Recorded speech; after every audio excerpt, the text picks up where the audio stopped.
You are welcome to your program, Project Nigeria. With me on the set is a Nigerian who needs no introduction. He's a lawyer, he's a politician. Chief Mike Ahamba, SAN.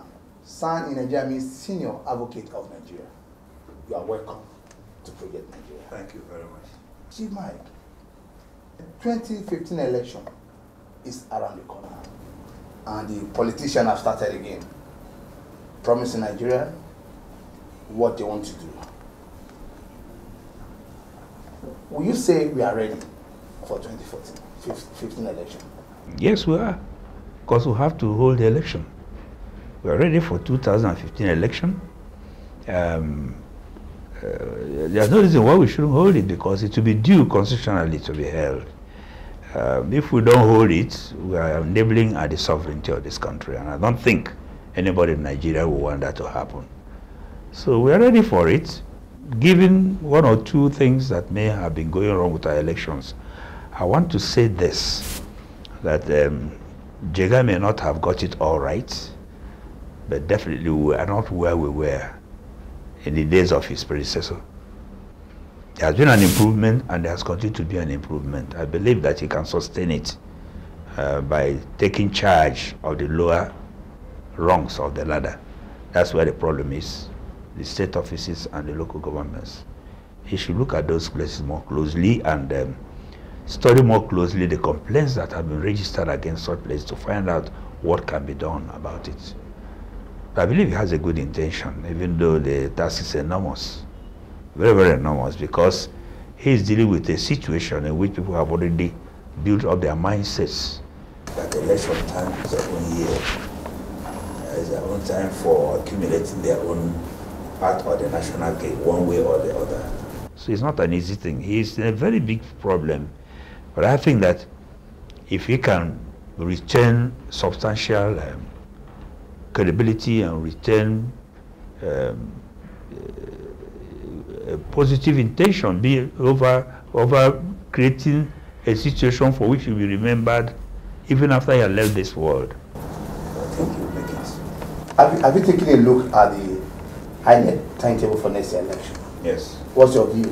My view is that it is legitimate, and therefore I'm not complaining. Now, people are saying it should have been this or should have been that. If you had put in the other one, some people should have been, it should have been this. So the law has given INEC the power to draw a timetable for elections. INEC has drawn a timetable for elections. Left to me, I just adjust myself to it. That's all. If you change it, somebody will complain about the change.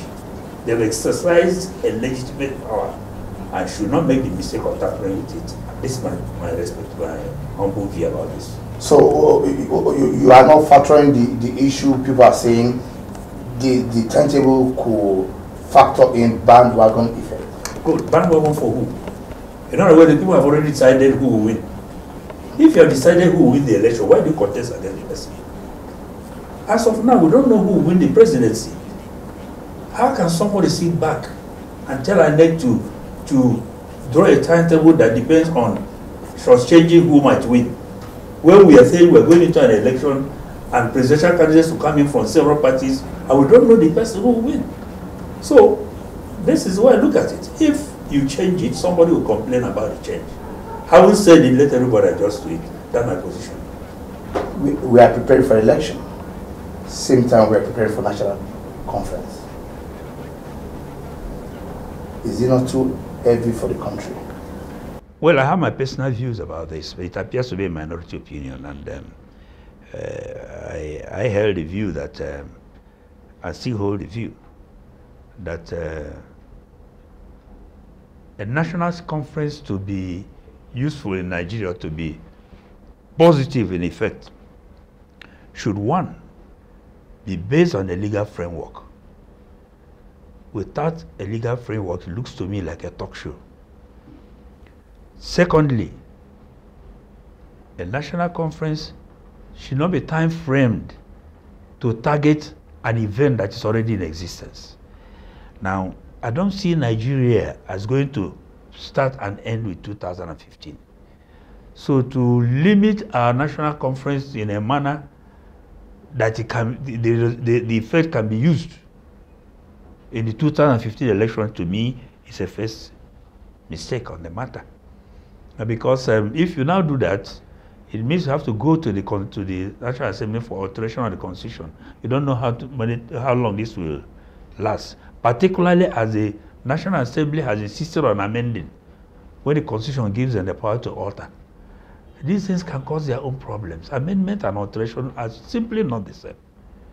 The Constitution was very careful in saying you alter the provisions of the Constitution in a particular way. It didn't say you amend the Constitution. And this, for me, these mean different things. So I believe that it's good that we sit down and talk. I support it, absolutely. We need to talk. But my fear is that without these things ironed out, a legal framework, we might finish talking and be stuck in how we can, what will now stick us in the mud is how we are going to utilize what we have brought. Some people say there should be plebiscite. Do you just wake up one day and declare plebiscite? Something, a law must have said, after this, there should be a plebiscite. But I was supporting a national conference where we shall sit down and talk. I'm all for it. But I don't want us to go there and finish talking. And the problem is, has it been efficacious? Can it be applied? How do we do it? And the legal framework to begin. What do you tell the people who felt that putting national conference at this time of the year of the country is to score political gain by the presidency? I don't think so. The presidency reacted to the general desire of the people to calm down the tension in the country, because you get some people talking about there's no country, there's no this, that, and all that. And he had decided it's okay. Let us go somewhere and at least voice out all these our desires. Let's hear them. That's what I think he has created. To let people go there and cool off, let off their steam in the conference. Like one prominent author in this country who we couldn't recognize and had come to South Africa, he said, let's make a Palava and a settlement. So when we just get there, and everybody will say why he's angry, then when we settle it there, nobody will come out and repeat the same things as source of being angry. But my concern is, after spending all that time and money, are we going to be able to utilize it just as a national conference without a legal framework? And within a short period, that's at stake, left to me, such a conference should even last for 2 years if need be. Wow. Because you go there and iron out everything. There's no need tomorrow to go back to another one. But if at any stage you exhaust yourself, you end. But to say you must finish within a particular period of time, you run into the problem of maybe preventing the hearing on certain things that ought to be heard, or thorough debate on certain areas of the thing. The Nigerian project is something that we now have to give a very serious thought. We have to consider very seriously, and then look at some of these things, some of this much ado about nothing we quarrel over in this country. Let us sift the chaff from the wheat. I know what type of country we have, because if you see the common man of all ethnic groups operating on their own, you don't see any problem. It's when you see some politicians who are not strong enough, they're looking for some emotional advantage. That's how they remember, that man is this, that man is that. If you know you are somebody the people already love, you don't remember where you worship, you don't remember where you come from, you present your program. And the people must learn to demand program and follow programs. So this is it. I believe that if we run ourselves into a situation of doing an electoral campaign and this one together, it might inhibit proper discussion. Not that it is wrong. It might inhibit proper discussion, a complete and effective discussion of the issues. That's my concern. Consider the fact that we have less than a year now to the election, or about a year. So that's it. Rather for talking, we have to talk. We have a lot to talk about. We need to talk about, particularly, let people raise some issues and be convinced that they don't mean anything. With the setup of the conference, people are of the opinion that the people coming to the conference are just going to say what government want to do, because most of the representations that come in are government appointed. Do you share that view?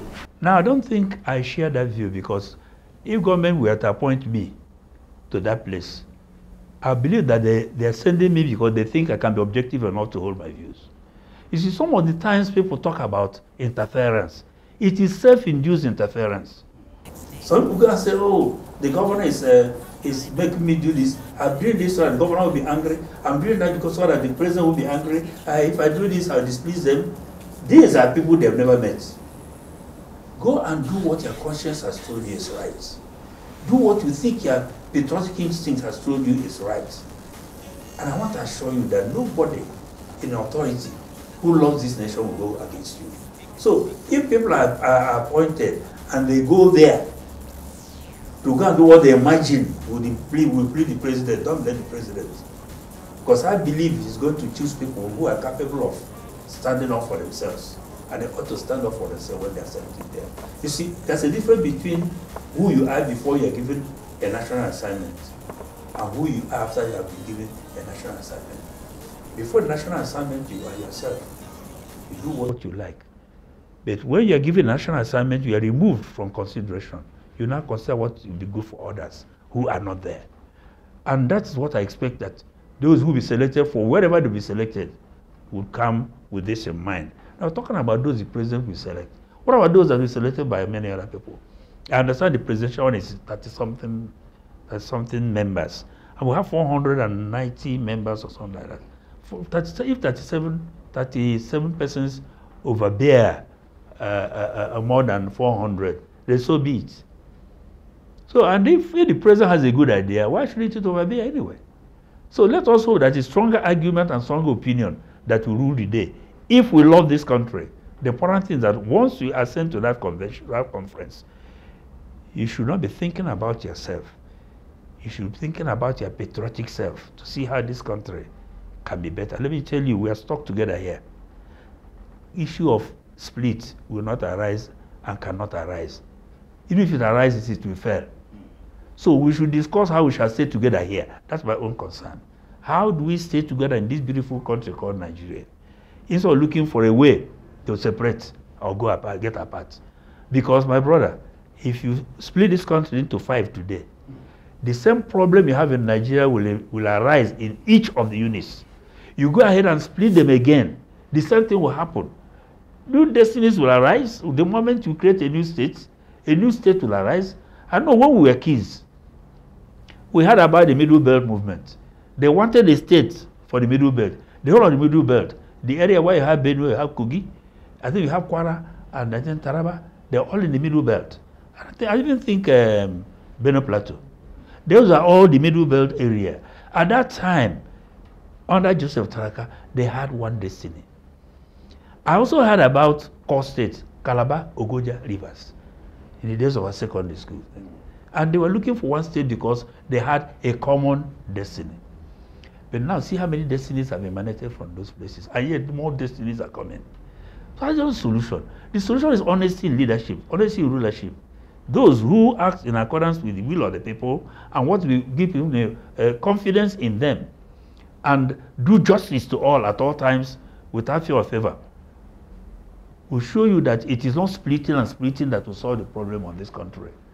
It is consolidating what you have and making sure that you act, if you're an authority, with justice for all at all times, for all at all times and at all costs should be a guiding principle. If you did that, nobody will remember that you are not his brother, and people stop all this split. You can say that where one county council was doing very well, you may not have 4 local governments that are not doing very well. So what are we looking for? Are we looking for job for the boys? Are we looking for political appointment positions? Or are we looking for the welfare of the man in the streets? That will decide what we want, what we should decide. Now, we're talking about 490-something people, 490 or 80 people. I'm not very sure of the figure. For this national conference, out of more than 160 million. If you have the privilege of belonging to this group, please forget yourself and think about Nigeria. This is my attitude to it, and I hope that those who sense will adopt the same attitude. Thank you. Well, we're taking a break here, and we'll come back to you shortly.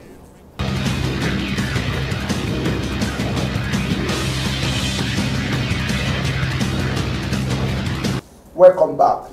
the show is still Project Nigeria, and my guest is still on set. Chief Mike Ahamba, Senior Advocate of Nigeria. You are welcome back. Thank you. May I find out from you, APC, PDP, where are you? Up to the time the new registration began, I was in APC. But since it began, I'm no longer in APC because I refused to register. Wow. Where I will go is something that will be public in a short while from now. Can we have that privilege of where you're going? You see, people have this proverb. A parcel that will be open needs not be neighborhood at. But definitely, if you look at my body language, you can guess, but I'm not talking on it until I tell you where you will be and give my reasons for going where I want to go. See, people know you to be a close ally of General Buhari, and these days you are romancing with PDP. Are you going to PDP? And you finally dumping General Buhari or APC? Now, let me say this. In 2011, I left the CPC. Formally resigned from the CPC, in which General Buhari was the leader. And after leaving the general, I withdrew from politics completely. I didn't belong to any political party, CPC, or anywhere. For 2011 election, I did not participate because I felt honor bound to keep quiet in view of the fact that I had stayed 8 years one of the presidential candidates, even though we have broken our political link, not our personal links. So I felt that it was most honorable to shut up my mouth and go to my house, and I did that. But last year I joined the ACN, and through the ACN I joined the APC. But I tell you, my brother, the thing I've seen in the pot is not soup. So I'm going away. I can't stay with a party that has the audacity of telling members of the National Assembly to shut the budget down, thereby punishing other people plus their members. I'm not prepared to be in a party where people say that they are receiving members because those members have the capacity of getting the public funds for their campaign. I'm not prepared to stay in a party. If we, for 6 months, we're not able to set up an organization. As I'm talking to you now, leaving the APC, I have not seen a manifesto. So why am I in the place, but the manifesto of which I do not know? Let us face this thing. I don't think that everybody should join in politics for the purpose of contract appointment and the rest of them. Some of us are in politics with a policy to assist everybody, whether those with you or against you, to do something better for the masses. Because if you are in the midst of people with gloomy faces and you're smiling, then you need a psychiatrist, you know. So, personal successes should not becloud the need for there to be a societal success, which is the most comfortable thing you can have, is the most convenient thing you can have, and which you can only have if you are selfless. But it is very difficult to be selfless because you impose some restrictions on yourself. If you can't do it, stay on your own and do what you like. But if you come into public life, take away yourself and put the society in issue. So I have seen the APC, the way they are dancing. I don't think I can join that dance because it's obvious to me that the way that party is going, things will fall apart with them very soon. So I have to bail out now. I've left so that nobody can say I came campaigning sustaining what they are doing. Before we can do any campaign, I'm out. That's the position. I thought that we have got a merger that could solve the problem. But let me tell you, what is a merger? A merger is when you get 3 parties and then they become one without any evidence of who merged and what was merged. The thing we call amalgamation, which of course I've always said, let us celebrate unification of Nigeria, not amalgamation. Now, in APC today, people are holding office based on their parties, their old parties. So how have you merged? If the chairman is ACN, the secretary is AMPP, the treasurer, the CPC, the this is that, the publicity secretary, the administration secretary is among the Abga rebels that came with Governor Richard Sokorocha. So when you look at the APC as is now, the parties that make up the party are still very distinct. So when they start operating, you find that the center cannot hold. And that's why it has been difficult for them to set up a structure till now. They said they're doing registration, well and good. Let us see how it does, how it goes when they go to do congresses at the lower level, if they're going to do them. I understand they say they have picked on 20 million members already. Oh, congratulations. But I hope they're not part of those that have been picked in Imo State by coercion. Because in Imo State, they were so popular that the governor needed an A-grade broadcast to appeal to people to register. That is the level of popularity. I mean, how do you go broadcasting for people to register if you are popular with the people? And civil servants are being told to go and register in political parties at a cost. If you don't, you won't get your salary. Is that the way we're going to run a country? So let's tell ourselves some truth sometimes. That party is dead on arrival. You may ask me questions again in 6 months' time, and we'll discuss this thing. But before you call it quit, did you make all this observation known? We did not even go that. We went to court in Imo State about it. And they ignored us on our court, another aspect of that party. And when a party serves someone and refuses to come to court, they've told you what they're going to do. They're not going to deal with the rule of law. In Imo State, from where I come, you know there's no rule of law. Nobody, anything goes there. There's no rule of law in the place. Precisely. Go down there. There's no single act of government that has survived judicial searchlight. Not one. And there's no single order that has been obeyed. Not one in Imo State. And I believe that is the type of thing APC people like. And that is the type of thing I cannot condone. That cannot be there. All your political associates are almost NPDP. Right now? Right now. I can name Shekarau and some other. And where are you going? I've told you, in the next 1 week or so, you know where I'm going. It's a password that will be opened. I don't want to nibble at it. But suffice it to say, like I said, my body language might suggest to you where I might be.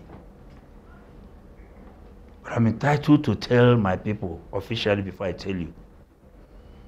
This is the position. I cherish so much the views of those I lead. Before I left PDP, CPC, I held consultation at the national level, consultation at the state level, at the ward level, at my family level, to tell them, look, this is what I've seen in CPC. These are my options. All of them told me to bail out. And I obeyed them and came out. So, politically, you must know that once in public life, you don't owe yourself anymore. Unfortunately, we see public life, particularly in politics, as a means of improving our financial status. It's unfortunate, very unfortunate. You are there to give and not to take. So that's the position. 2015 elections are coming. What's your word of advice to Nigerians and politicians? Vote for individuals and not parties. Let the party that nominates the best individuals win the election. This will make parties not to impose candidates. This is my view. I mean, my father was in the House, the Second Republic, Eastern House of Assembly. And when he went in for nomination, I was shortchanged by people who were afraid of his presence. Of course, the people asked him to go and take an independent ticket, and he did, and he won. So, this is it. The Nigerians of 1960 and thereabout appear to be more politically alive than the Nigerians of today, who now think about other things like money and the rest of them and say, my father was just a teacher at the beach NCNC. He was not the only person. 15 of them achieved it that year. So, I believe that 2015 will come and go and Nigeria will remain. So, my brothers and sisters, if you're a candidate, go and campaign. The time you spend looking for who to bribe to carry ballot box for you, you can use in convincing people to vote for you. This is my belief. At my level, I campaign. When I want to go on campaign, I go to ward level. Because that's where the votes are, not in Abuja, not in Owerri. The votes are in the villages. So if you want to campaign, you go to the villages and talk to the people, for God's sake. But you cannot stay away from the people and get them vote for a mask without knowing who is carrying the mask. This is the problem we have in this country. And it must change if we're to change, if we're to go ahead. Because Nigeria is a beautiful country. I don't want anybody to hurt it, not in my lifetime. Well, Via, thank you. That's much we can take on this edition today. My guest has been Chief Mike Ahamba. Thank you for coming.